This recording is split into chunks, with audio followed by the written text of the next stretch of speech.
J'ai eu la chance d'habiter Paris et à 10 ans, j'allais au musée d'art moderne de la ville de Paris qui se trouve toujours au même endroit, qui était gratuite, c'est pour ça que j'y allais.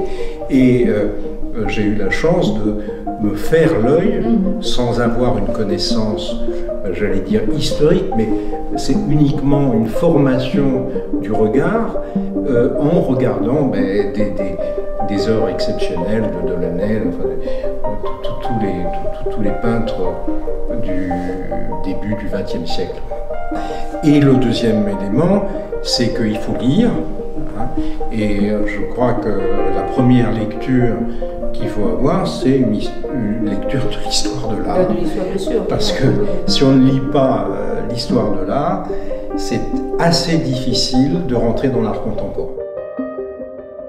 Mon critère de choix, c'était l'émotion.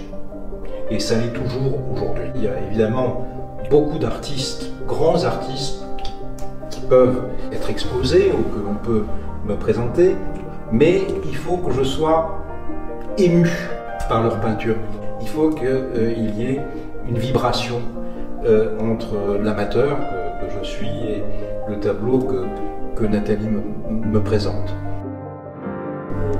Toi, par ton métier, tu as toujours été en alerte par rapport à ce qui se passait dans le monde. Enfin, une galerie d'art contemporain, c'est ça. Tout le monde me dit, mais tu cherches comment? Mais je ne cherche pas. C'est simplement que, de par mon métier, évidemment, je fais ce métier parce que c'est le système de pensée, en tout cas, mais on est toujours en alerte. C'est-à-dire que je regarde toujours quand je vais à l'étranger, je vais toujours voir les galeries, je vais voir les foires, je vais voir les grandes biennales, je lis, j'écoute parce que les artistes aussi nous parlent. Voilà, c'est ça qui est important.